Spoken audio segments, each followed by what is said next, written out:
There is an agonizing search for a 3-year-old boy who's gone missing in a Mississauga park. Good afternoon. The search has been going on since last night at Erindale Park. That is in the Dundas Street and Mississauga Road area in the south end of the city. CTV's John Musselman is following this story and joins us live with the latest on this. John. Well, Natalie, we're just outside the entrance to Erindale Park. This search continues at this hour. There is still no sign of this missing 3-year-old boy, but we can tell you all the police resources, emergency resources are here searching the river and the area bush. The search of the park began last night. Officers with flashlights combed pathways and bushes for any signs of the missing 3-year-old boy. The Credit River also runs through the park. The non-verbal toddler named Zaid Abdullah was last seen with his parents around 6:20 last night. He was there with his parents, and in a moment that he was just gone. Access to the park has been blocked off while emergency officials search. Authorities say the child's parents are in the park while the search is underway. At one point, police and paramedics were focused on an area in the river near the command post. There is a concrete structure in the river that has collected a lot of wood and debris, especially after the recent stormy wet weather in the past week and a half. I know these types of incidents do significantly impact not just the family and friends of young Zaid himself, but also the community, which we've had a lot of outpouring of support from the community, and we do appreciate that. The boy was wearing a yellow top with red writing and black pants. He was barefoot at the time he disappeared. Just a few minutes ago, the Toronto Police mounted unit arrived on the scene, so they'll be walking their horses through this park. Keep in mind, this is a massive urban park in Mississauga with the Credit River running quite a ways through this park. So they're searching the riverbank, the river itself, all of the pathways, and the tree wooded area. It's a huge search area. So at this point, it continues. There's still no update from police, and they continue looking. Reporting live, I'm John Musselman. I'll send it back to you. Now to the soccer scandal that started with allegations that the Canadian women's soccer organization was using drones to spy on the competition at the Paris Games. We are learning today from TSN that drones were being used by both the women and men's soccer teams for years. And we're hearing from TSN's Rick Westhead on the revelations that spying's been happening for years. We've got reaction from Canada Soccer and a shocking admission that drones were used during a Copa America soccer tournament. CTV's Scott Lightfoot is joining us live from the Toronto FC practice, where TFC coach John Herdman has been asked about his time as the former coach of the Canadian women's team. Scott, let's begin with what we know so far. Well, Natalie, this all started when a member of Team Canada staff was caught flying a drone over 2 of New Zealand's closed practice sessions before the start of the Olympic Games. That led to 2 members of Team Canada staff being sent home. The women's coach voluntarily removed herself from coaching in the first game of the Olympics. She was then removed from the Olympics altogether by Canadian Olympic officials. As you mentioned, TSN's Rick Westhead has done some intensive reporting that shows that this is not the first time Canadian soccer teams have relied on drones or spying to give themselves an on-field advantage. Here's some of what he learned. I was told that Canada played the United States and Florida in a game in November 2019, and a drone was used to record a closed training session that the American men were having. 2 years later, we get to Tokyo, and a source tells me that one of the Canadian coaches on the women's national team actually recorded 2 closed training sessions of the Japanese team. Canada drew 1-1 with Japan in its first game in those Olympics and went on to win gold. Fast forward another year, there's World Cup qualifying, a Canadian game against Panama, and one of the staffers or contractors with the women's national program is actually caught trying to take a recording of a Panamanian closed practice. So this is all happening as Canada gets set to play in the Olympics. Now, the head of CEO of Canada Soccer is asking FIFA, the World Soccer governing body, not to punish the players for the actions of staff. But he also says he's learned about at least the attempted use of drones during the recent Copa America tournament. Here's what he told reporters. The players themselves have not been involved in any unethical behavior. And frankly, we ask FIFA to take that into consideration if contemplating any further sanctions. And as you mentioned, we are here at the Toronto FC practice facility at Downsview because just a few moments ago, the head coach of Toronto FC spoke to the media. John Herdman, of course, well known as a national team coach in this country. A couple of moments ago, I asked him if he had any knowledge about any such activities involving drones or spying during his time as coach. Can you say whether or not you had knowledge of or involvement in any type of drone use or spying during your time as coach? Yeah, I mean, I come back to the question, which is, you know, this isn't Olympic Games. It's the biggest event on the planet. You know, it's a sporting event that has massive integrity. And for me, you know, we have to make sure that those things are upheld always. I've always gone into Olympic Games, World Cups, big events with integrity in mind and the ability to compete at the highest level following the rules and processes. So, you know, from my side, as I say, I'll help Canada Soccer where I can with that review, but I'm highly confident that in my time as a head coach at an Olympic Games or World Cup, we've never been involved in any of those activities. So Herdman said several times that he thinks it's important to keep the focus on the players, especially the players who are about to or have just begun taking part in the Paris Olympics. You heard him say there that he is willing to take part in any type of inquiry that Canada Soccer may have into this alleged behavior. But he says for now the focus should remain on the players. This is a developing situation. Reporting live outside the TFC practice facility, I'm Scott Lightfoot. Nathan and Natalie, back to you. Okay, thank you, Scott. Still to come, Prince Harry has revealed what led to a rift with the royal family.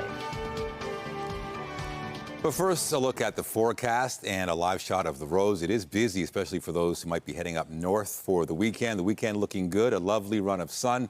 Just a few clouds and light winds Saturday and Sunday, but there will be a bit of humidity on Sunday. Let's talk about the satellite radar and show you what is there right now. And you can see it's pretty much clear. Throughout the day, temperatures will rise, and the high is 27, which is expected. Right now, we're sitting at 22 in the Kawarthas, 24 in Oshawa, 22 in Hamilton, and the rest of the day is looking great. We'll give you a full recap and also a look at the long-range forecast a little bit later on in the show. Okay, now to the wildfire destruction that has hit Jasper, Alberta. We're hearing about the massive scale of the fire that has burned homes and businesses in the landmark town to the ground. CTV's Andrew Johnson has the details. It's haunting. Homes and local landmarks in one of Canada's most treasured and beautiful national parks burned to the ground. One of those houses belonged to the LeBlanc family. Our home burned to the ground. Our whole side of town, which is the west side of town, most of it is gone. The premier summed up the heartbreak of an entire province. And to those in Alberta and around the world who have experienced the magic of Jasper, the magic is not lost and it never will be. Danielle Smith grew emotional after providing a grim estimate of the scope of destruction in the town of Jasper. 30 to 50% of structures burned. The fire south of town began consuming buildings Wednesday night, the day before flames had still been 12 kilometers away. Officials say its quick spread was fueled by high winds, which whipped it into an inferno, a 100-meter-high wall of flames that traveled 5 kilometers in half an hour. Firefighters on the ground could do nothing to stop it, and it was too dangerous for water bombers to fly. Any firefighter will tell you there's little to nothing you can do when you have a wall of flames coming out like that. Close to 25,000 people were ordered to get out of the national park on Monday. Tourists, seasonal staff, and the people who call this town of just under 5,000 home. Lots of tears and just shock and disbelief and sadness. Well-known businesses have also been lost, including the Moline Lodge, run by the same family since the 1960s. Jasper's mayor is calling the destruction his worst nightmare. The premier is promising to rebuild. Alberta's government will provide the support needed to families and community to recover and to rebuild stronger than ever. There are some very important parts of Jasper that have survived. Critical infrastructure, including the hospital, schools, and the wastewater treatment plant have all been saved. Key pieces of the rebuild. Andrew Johnson, CTV News. Meantime, efforts are being organized to bring relief to fire-stricken residents. CTV's Beth McDonnell has been talking with Global Medic, an agency that helps in disasters around the world. Beth. Nathan, Global Medic here at Cloverdale Mall has kicked into high gear to help people affected by the wildfires in and around Jasper. Volunteers, as you can see right here behind me, are packing up boxes of food. And Global Medic says the need is going to be increasing in the days ahead. The team of Global Medic has also deployed firefighting equipment to actually help firefighters on the ground. These are big boxes that you can put water in, and they go on the backs of fire trucks. So it basically makes the firefighters more nimble when they go into these forested areas. Rahul Singh, the founder and a paramedic, showed me around today. Have a look. And you want to have everybody deployed because the town's on fire, you've got 13 people sitting there that can't fit in the trucks. But by giving them skid units for their pickup trucks, so we gave them 2, you can deploy everybody, all hands on deck, right? I mean, here's an example of a kit, right? Like, I mean, look, these are the basics, right? Toothbrush, toothpaste, soap, deodorant, shampoo. I mean, this is just trying to get people some comfort. We always pack food aid, right? And the reason we do this is we buy food in bulk, right? You kind of see over your shoulder here, we've got these massive big bags, 50-pound bags of beans, lentils, rice, different things. Then what we do is we put them into bins, and the volunteers are out and they're repackaging them into smaller banks. Global Medic says it plans to help tens of thousands of people during this disaster. Reporting live, I'm Beth McDonnell. Now back to the desk. Thank you, Beth. Now to France, where the opening ceremony for the Paris Games is just over an hour away. The country's high-speed rail network has been hit by what is being called widespread and criminal acts of vandalism. French officials are condemning the attacks, although they have not yet linked them to the Games. The head of the state-owned railway says the attacks targeted signaling installations on major high-speed lines that link Paris to the rest of the country, and that explosives were used to start fires. The timing couldn't be worse here. The disruptions are expected to affect 250,000 people in Paris alone today, and they are expected to linger through the weekend. Eurostar, which runs the high-speed train service that connects France to the United Kingdom, has also been forced to cancel or divert trains due to the coordinated attacks. CTV's Scott Hurst is covering the Games today and joins us now with the latest on the start of the Olympics. Scott, what can you tell us about the opening ceremony today? Well, Natalie, first and foremost, you mentioned that the incident with the trains could likely affect up to 250,000 people. No doubt a lot of those people heading to the opening ceremony in Paris from other parts of the country. So this will have a long-lasting effect for people who are looking to take in the Olympic Games. And the opening ceremony is supposed to be quite a spectacle, of course, under a lot of security, under a lot of law enforcement as well, including, we're learning from the RCMP, members from Canada as well who are in France to help out with the security at the request of the French government. We do know from the RCMP, 20 law enforcement officers from 7 different police agencies throughout Canada are in France dealing with the security issue, and we saw that firsthand today with the incident dealing with the trains. Now, to the opening ceremony specifically, it should be quite a spectacle. For the first time ever for an opening ceremony, it won't be in an arena, it won't be in a stadium enclosed in an area like that. It'll be along the banks of the Seine. It'll be along the Seine with spectators lining the banks of the Seine.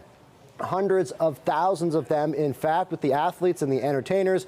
They'll be parading down the river on boats. So it's expected to be quite a spectacle for those who then can make it. And Canadian athletes, of course, are taking part in that with more than 300 athletes involved in these Olympic Games, Natalie. Yeah, it should be quite the sight, Scott.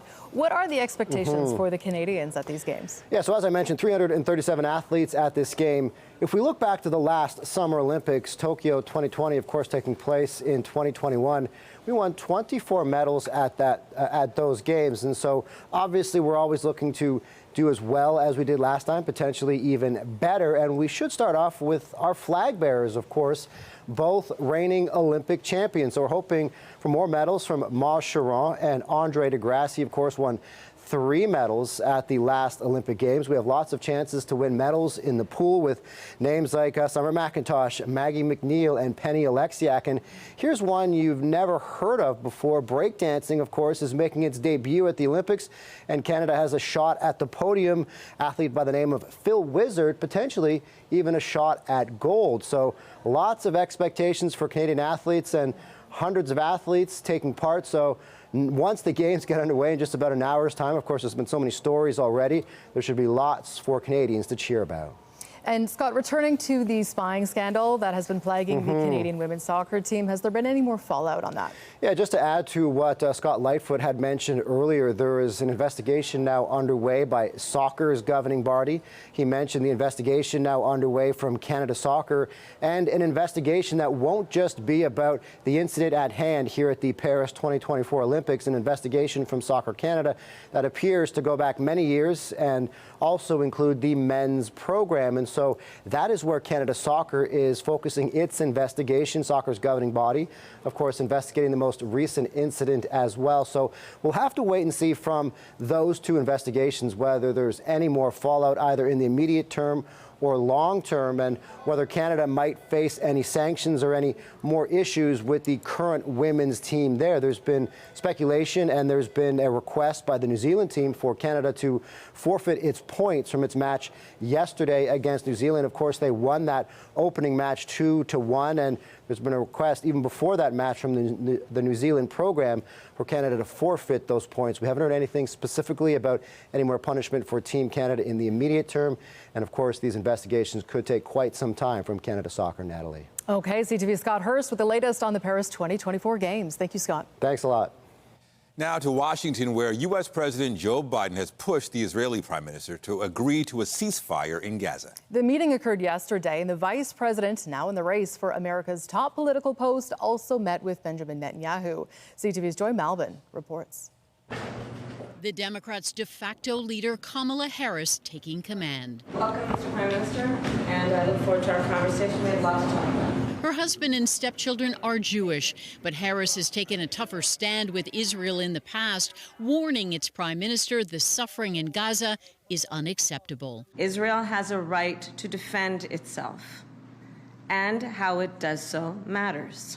Meeting earlier with President Joe Biden. Well, welcome back, Mr. Prime Minister. The president pressing Benjamin Netanyahu to accept a peace deal, a top priority for Biden in his remaining months in office, and one that could define his legacy. I want to thank you for 50 years of public service and 50 years of support. Their relationship, not an easy one. Biden publicly threatened to hold back weapons shipments to Israel, pushing Netanyahu to close the gaps in a peace deal. With some compromise and some leadership on both sides here, we believe that we can get this over the finish line.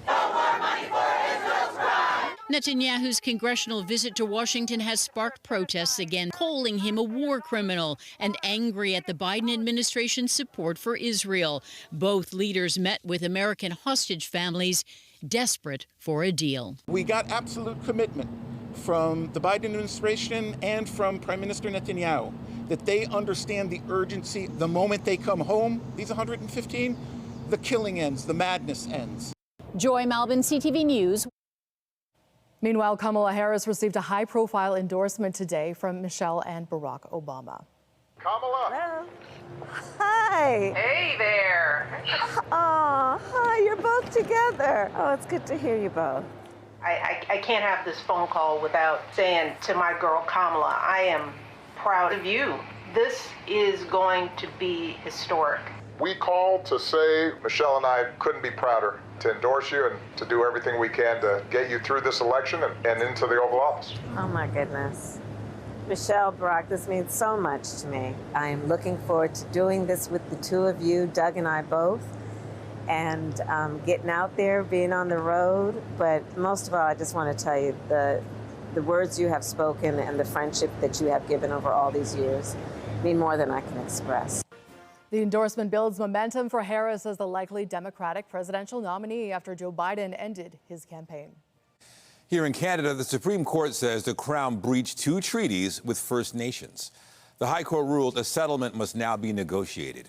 The Robinson Treaty, signed in 1850, gave a large piece of land in Ontario to the Crown in return for annual payments to the Anishinaabe of Lakes Huron and Superior. The payments were supposed to increase over time, but have stayed at $4 per person since 1875. The Crown negotiated a settlement of $10 billion with one group and now has 6 months to negotiate with the other. Prince Harry has made some candid revelations in a new documentary. The Duke of Sussex says his decision to fight the tabloid press and court is a major reason for the rift with the rest of the royal family. They've made it very clear that this is something that needs to be done. It would be nice if we did it as a family. I believe that, again, from a service standpoint and when you're in a public role, that these are the things that we should be doing for the greater good. But, I'm doing this for my reasons. In December, a judge ruled that Mirror Group newspapers had gathered information about the prince unlawfully and awarded him hundreds of thousands of dollars in damages. Back here at home, Toronto police were investigating a stabbing this morning in Scarborough that left a man with critical injuries. Police say this happened around 7:30 a.m. near Kennedy and Corvette Avenue between Eglinton and St. Clair. It's believed the victim was stabbed inside a building nearby and then walked into a restaurant to ask for help. Paramedics say he was rushed to hospital with life-threatening injuries. Another man was arrested at the scene, but it's not yet clear what charges he might face. We have new details in a quadruple shooting in Scarborough that left 2 people dead. Police have identified the victims of what they call a deadly gun battle in a plaza parking lot. CTV's Janice Golding has the details. Grief-stricken friends and family arrive at a Scarborough plaza late this afternoon. Bearing flowers for the deceased, they create a makeshift memorial for 2 young people who were shot to death in a volley of gunfire early Wednesday morning. 22-year-old Braden McCann was killed, along with 23-year-old Sarah Prehay. It's very sad, because it happened so close to home, and to see the young person being 2 or 4 people. It feels so sad, how their parents, anybody can feel, the relatives, how they feel. I can't imagine. Such young folks, and it's just horrible. In all, there were 4 people shot just after 2:30 a.m. Wednesday in what police say bore all the hallmarks of a gun battle. More than 50 shell casings were found in the parking lot of the Ellesmere Road and Birkdale Road strip mall. Police have not released how many people or groups were involved at this point, but a handgun was retrieved at the scene. While 2 of the victims died from their injuries, 2 other people underwent emergency surgery. Janice Golding, CTV News. And we can tell you the surviving victims remain in hospital with serious but non-life-threatening injuries. And staying in Scarborough, homicide investigators announced 2 arrests linked to a deadly restaurant fire last month. On June 22nd, emergency crews responded to the fire at Kennedy and Lawrence. Inside, they found the body of 26-year-old O'Brien Todd. Police quickly alleged the fire was deliberately set. This week, they say they arrested 21-year-old Shiloh Norton on charges including manslaughter and arson. A 16-year-old was also arrested on similar charges, but he can't be identified under the Youth Criminal Justice Act. As Toronto commuters wonder when the Eglinton Crosstown LRT will get a firm opening date, transit officials tell CTV News they are still unable to provide one. The east-west line was originally slated to open in 2020, but has faced years of delays linked to the pandemic and other complications. Metrolink says it is working through it and testing and commissioning phase to identify and deal with any issues, so the future Line 5 runs safely and reliably. The provincial agency says it is also securing occupancy permits, testing trains, and training TTC staff. As for an opening date, officials suggested one will be shared with the public when they are confident key milestones are being met. Meanwhile, there's some welcome news for transit users who rely on the Spadina replacement bus. The 510 bus is operating while work takes place on Spadina's streetcar infrastructure. As a result, ride times have soared and buses are frequently bunched up in traffic, especially on the southern parts of the route. Now, Toronto City Council has okayed the creation of a bus-only lane on southbound Spadina from Richmond to Lakeshore. The TTC says it will install the lane in the coming days and stop diverting buses during the afternoon rush. There are also a few subway closures to warn you about this weekend. Line 1 trains will not be running between Shepherd West and St. Clair West stations due to track work. On Line 2, trains will not stop at Pape Station, all of Saturday and Sunday to allow for work on the future Ontario line. Shuttle buses will replace subway service for both closures. And there's also an important advisory for GO train riders who rely on the Stouffville line. Starting tonight at 11:30, trains will be replaced by buses along the entire route from Old Elm GO to Union Station. Those replacement buses will serve all stops outside the TTC service area. Metrolink says commuters within the city can take local transit. Well, lots of sunshine on this Friday, and the trend will continue over the weekend. If you plan on heading to the cottage, you're in for a stellar weekend. Sunny, warm, not much humidity either. The only issue might be traffic if you're heading out today, so prepare for it. We'll check on the long-range forecast after the break.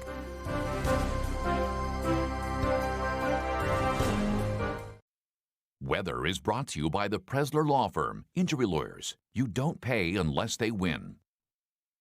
Welcome back. Well, it is a fabulous Friday weather-wise today, and we've got nothing but sunny skies ahead for the weekend. Yeah, things are nice and clear. There's really nothing to report in terms of, systems on the way, which is great. Fantastic. And I'm already noticing the traffic building up, people heading to the cottage. The weather is just great, and no rain until, next week, Tuesday. So, I mean, look at the city. Lots happening, especially at City Hall. There's events. We know that there's the Beaches Jazz Festival this weekend. Next weekend, of course, is the big Caribbean Carnival Parade, make that. As for the satellite radar system, you'll see there's really nothing going on there. There's the cottage forecast. We're going to move on to our next shot here. Satellite radar, no clouds, just a few spotty showers to the north, but really nothing for us to even talk about. Right now, we're around seasonal, 25 degrees in Toronto, 25 in Kingston, 23 in Windsor. Temperatures are still rising. The high is expected to be 27 in Toronto, 26 in Waterloo, and 27 in Hamilton, and the humidity not even that far off, so not very humid, and the temperature just gradually rising over the day, and again, no clouds, lots of sunshine. Overnight, we're around normal, 10 in Peterborough, 16 in Toronto, 15 in Niagara Falls, so maybe a light jacket if you're out late, but might not even be necessary. And looking at that long-range forecast, the run of sun is going to continue for a few days. For today, the high 27 degrees is going to feel like 30. Pretty much the same story tomorrow, just a few clouds and a light breeze, the high 28. Sunday, there's going to be a little bit of humidity. It's going to be sunny. The high 30 is going to feel like 34, so that's going to be a hot one. And that hot trend continues. 30s right across the board for next week, Monday. And then Tuesday, there is the chance of showers. Again, the high 30, so it's not going to be a washout. The same story on Wednesday. The high is expected to be 30 degrees. And then to start the month on Thursday, it's going to be really hot as we wind down July and begin August. So 30s across the board. Just remember that. If you like the hot weather, this is good. But remember to stay hydrated. We'll give you a recap of the forecast later on in the show. August already, wow. Well, reinforcements are being deployed from across the country and around the world to help in the fight against the wildfires in Alberta. CTV's Judy Trin reports on who's on the ground, who's on the way, and from where. The flames come fast and furious. 176 wildfires are burning in Alberta. 54 are out of control. One of the blazes, likely caused by lightning strikes, is consuming the town of Jasper. Officials say it couldn't be stopped. It doesn't matter what the preparation is. When you're talking a 100-meter firewall and you're talking a fire that's moving, 5 kilometers in a matter of 30 minutes. Because Jasper is both a national park and a municipality, Parks Canada is working with the town in centralized command to direct resources to where they're needed. Jasper, we will continue to stand by you. 1,900 firefighters are currently in Alberta battling the blazes on the ground and from the air. In a tweet, Prime Minister Justin Trudeau said the federal government is helping and mobilizing every necessary resource available. The Department of National Defence is sending logistic support and planes to help transport evacuees and equipment. It has not been asked to send troops yet, but that could change. What we try to do is making sure that the right resources is going to the right place. Help is also coming from other provinces. Ontario has sent 300 rangers to Western Canada. It's also sending equipment.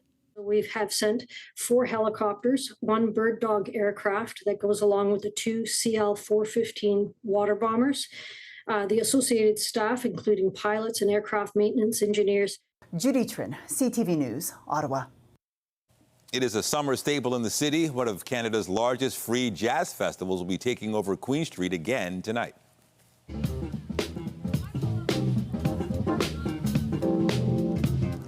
Several bands performed along Queen Street last night as part of the Beach's International Jazz Festival. The event is taking place between Woodbine and Beach Avenues. Also, it features food trucks and vendors. The street festival is running from 7 to 11 p.m. through Saturday. Queen Street is closed in both directions, and streetcars will divert around Queen during the closure. We've got more news after the break. Stay with us.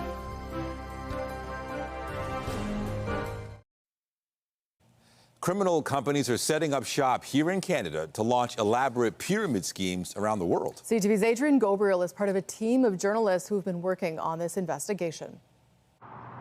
It looks much like any other office building in Markham, Ontario. But in one shared space, our investigation reveals it's the location used for 97 money service companies. And there's little evidence any of them ever did business here or that they were even actual tenants. My name's Adrian Gobriel. I'm with CTV National News. Inside, a manager whose identity we're protecting alleges that there's a list of criminal companies who've listed this unit as their registered business address. Fraudulent people know that business centers are easy prey because they can use that address and it's a legitimate registered business address, but they're not paying to use it. But we can't keep track of the people that are using it. One company using the address, Metaverse Foreign Exchange, also known as MTFE. It had the veneer of a legitimate online trading platform. It was even registered with Canada's money laundering watchdog, FinTrack. Multiple MTFE transactions went through Binance, a global cryptocurrency exchange company. In a statement to CTV News, Binance writes that during the initial phase of MTFE, the app managed to gain a rating of 4.1 out of 5 on the Google Play Store with over 24,000 reviews, and that the MTFE application was even made available on the Apple App Store. In August of 2023, the Canadian company's platform went offline, leaving hundreds of thousands of investors in Sri Lanka and Bangladesh in the dark.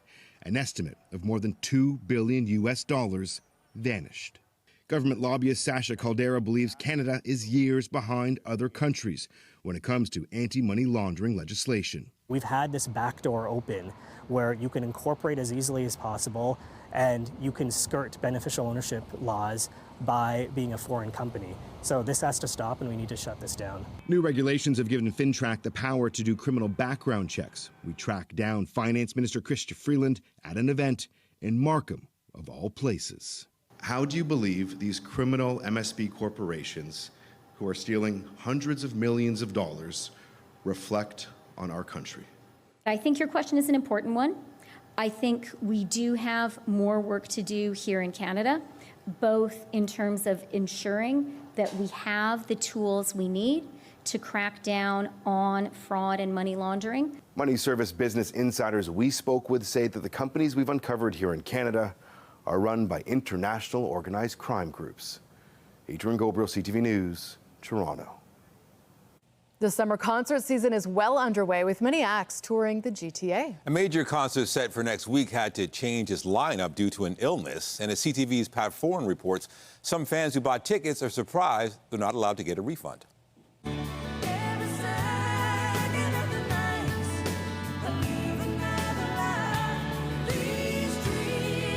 Sisters Ann and Nancy Wilson make up the band Heart, which has been active since the 1970s and sold over 50 million records worldwide. I wanted to see Heart very, very badly. I'd never seen him in all these years. Paul Lachey of Toronto is a huge fan and bought tickets to see them as part of the Summer Stadium Tour, which also features Def Leppard and Journey. Heart. But unfortunately, lead singer Ann Wilson had to cancel her involvement in the concert, as well as other upcoming shows, as she undergoes treatment for cancer. She told her fans she hopes to be back on tour next year.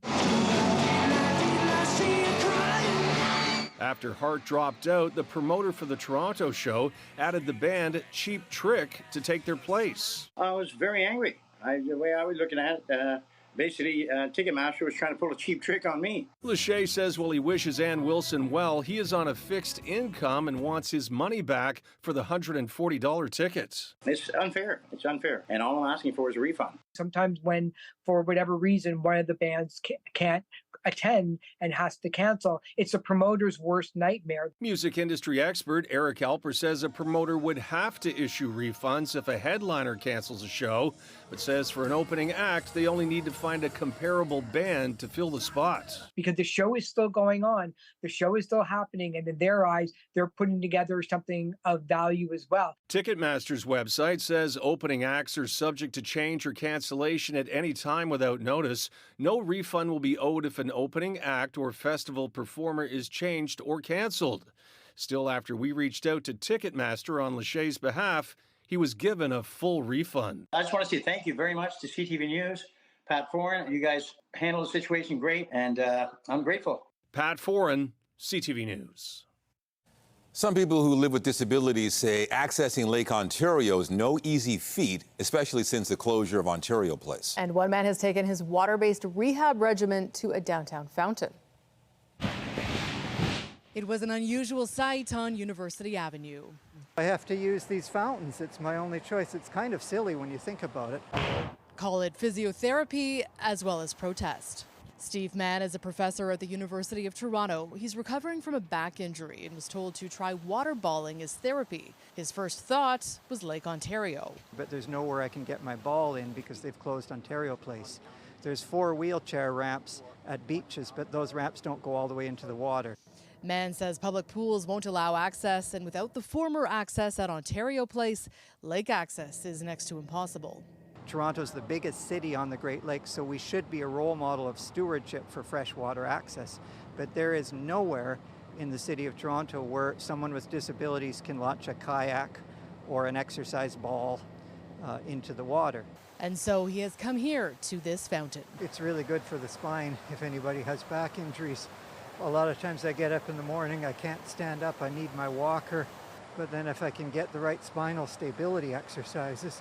Mann, who ran for mayor in the last election on a platform that included improving access to the lake and keeping Ontario Place public, hopes by taking his rehab routine to public spaces, it might encourage the public and elected officials to think about ensuring access to the water for all. There are a lot of people with disabilities who can't any longer get into the water. And it's a real crime because Lake Ontario should be accessible to people in Toronto, and yet it isn't. Until then, you may see him waterballing wherever he can around the city. Toronto is officially preparing to roll out the red carpet for Taylor Swift. City Council's authorized some special changes to the downtown core for the singer's visit this fall. I'll be your host this evening. My name is Taylor, and welcome to the Eras Tour. Taylor Swift's Eras Tour takes over the Rogers Centre for 6 sold-out shows spread across 2 weeks in November. For that entire month, the route between Nathan Phillips Square and the venue will be renamed Taylor Swift Way. The change will come with special temporary street signs. Deputy Mayor Jennifer McKelvey says the sign costs will be paid for by a private company and then go to a good cause. We want everybody to know that the signs will be donated to the Daily Bread Food Bank so that they can be auctioned off in support of their organization. We know Taylor donates to food banks in the city she's touring in. This is our way to follow her lead. The motion also authorized turning the Toronto sign red and taking a closer look at the anticipated economic impact of Swift's visit. As city officials say, they're ready for it. Councillors approved the motion, 21 votes to 1. Marvel's latest superhero flick is already making waves at the weekend box office. As Hollywood insiders predict, it's just getting started. My entire world is right here in this picture, and I have no idea how to save it alone. Deadline reports Deadpool and Wolverine brought in $38.5 million U.S. in Thursday night previews across North America. That would set an all-time record for an R-rated film. Figures from Quorum suggest the movie, starring Ryan Reynolds and Hugh Jackman, could earn $190 to $219 million for the weekend. And that would set the best opening of 2024 and since Barbie debuted last year. Get Toronto's top stories, breaking news alerts, and watch live. Download the CTV News app. Stocks rose in morning trading, and Canada's small cap shares are getting some love. Here's Andrew Bell of BNN Bloomberg with the latest in business. Hello there, happy Friday. Here are your business headlines. A low U.S. inflation number helped to lift stocks today, but America's tech-heavy NASDAQ composite is still down more than 7% since July 10th. Shares in 3M soared almost 20% as the new CEO, Bill Brown, vowed to revive invention at the industrial giant. The simple fact is our products are aging, he said. Investors have been selling big tech stocks in favor of smaller shares. And Toronto's small cap index is up just over 11% this year versus a gain of just over 8% for the benchmark composite. Bloomberg says the federal government is likely to stall the sale of the newly expanded Trans Mountain oil pipeline until after a national election next year. The pipeline, which moves crude from Alberta to the west coast for export to global markets, was bought by the government in 2018. At about $34 billion, the project's expansion costs several times more than initial estimates, and major oil companies have objected to covering the bill. And finally, Apple shares fell to their lowest since July 1st. The company has been losing ground in China's smartphone market to local companies such as Huawei. Weak sales have squeezed Apple out of the top 5 handset makers in the country for the first time in 4 years. Retailers and Apple itself have resorted to deep discounts as the Chinese economy struggles. That's the latest in business. I'm Andrew Bell of BNN Bloomberg. Investors are bracing for stormy seas when it comes to parts of the leisure travel market like cruises. Royal Caribbean said it would pay out a dividend of 40 cents per share to let stockholders share in some of the recent windfall from strong travel demand. Royal Caribbean also said booking interest is remaining steady into next year. That being said, the company's shares slid around 7% today on concerns revenue growth might drop as prices rise. It's been a frustrating day for many Scotiabank clients as the bank confirmed direct deposits aren't processing correctly. Third-party website Down Detector saw a surge in outage reports affecting Scotiabank starting overnight. This morning, several customers took to social media to say their paychecks hadn't arrived in their accounts. The bank later acknowledged it was dealing with a technical issue impacting inbound payments and apologized for the inconvenience. Scotiabank said it was working to resolve the outage as soon as possible. Some sad news from the Toronto Zoo, where a 2-year-old giraffe has died. This is video of Maytu, a Maasai giraffe, shortly after he was born in 2022. The zoo says Maytu stopped breathing while under general anesthesia during a neutering procedure, which was done to allow him to remain alongside his mother and sister instead of being isolated. The zoo says that staff had prepared for the procedure for months and are heartbroken. A necropsy will be performed to determine the cause of death. You're watching CTV News. Stay with us. We have breaking news out of Ontario's Superior Court relating to the redevelopment of Ontario Place. A group opposed to the rebuild had filed a constitutional challenge against a law that declared the province immune from civil and criminal liability related to the massive project. But a judge today ruled the act in question does not merit being struck down. The province had paused construction while the court proceedings played out. We will have reaction and more details on this story on CTV News at 5 and 6 o'clock. Now to the story of a woman who came dangerously close to a grizzly bear. It's an incredible story, and what's amazing is how she survived. Here's CTV's Sarah Plowman. It was along this trail where Vanessa Chaput and her dog Luna faced 3 grizzly bears. I was right beside them, and it was too close. There was no way that... She tried to give them space. Luna got off leash. As the dog chased away 2 bears, the other attacked her. When the bear had taken me down with my head in its mouth, my first thought was just kind of protect your vitals. So I went straight into the fetal position. The bear released her. She hid behind a tree. It charged again. Luna distracted it. If it wasn't for my dog barking, the bear was going to come finish the job. Chaput headed to the highway, called her husband in 911, bloodied and injured. So I have puncture wounds all up in my arm. I have a broken bone. I have a lot of nerve damage in that area. And then my tricep was torn into places.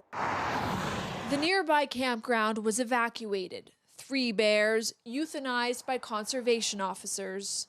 My saving grace was from Walmart. A plastic hair clip like this atop her head that she says snapped in the bear's mouth. That's when the bear let her go. Chaput believes it was stunned. It just shattered in the bear's mouth. She spent weeks in hospital, but holds no hard feelings. Like, I don't blame the bears for what happened. I don't blame my dog or myself. It was wrong place, wrong time, and like, again, it could have happened to anybody. Sarah Plowman, CTV News, Fredericton. A special charity swim will take place this weekend across Lake Muskoka, raising awareness of the power of organ donation. The annual 30-kilometer swim has raised more than $100,000 over 9 years to send children to Camp Kavita, which is for children who have received organ transplants and those with organ failure. Taking part will be Jefferson Hall, who received a liver transplant in 2020. But that's not all. He will be swimming alongside Tim Marshall, the living donor who provided him with the life-saving gift. Great weekend for a swim. And that is CTV News at noon. Remember, you can get Toronto's breaking news all day long on CP24 and at our website, ctvnewstoronto.ca. For all of us here at CTV News, thank you for watching. I'm Natalie Johnson. And I'm Nathan Dowd. Be sure to join us later for CTV News at 5 and 6. Take care.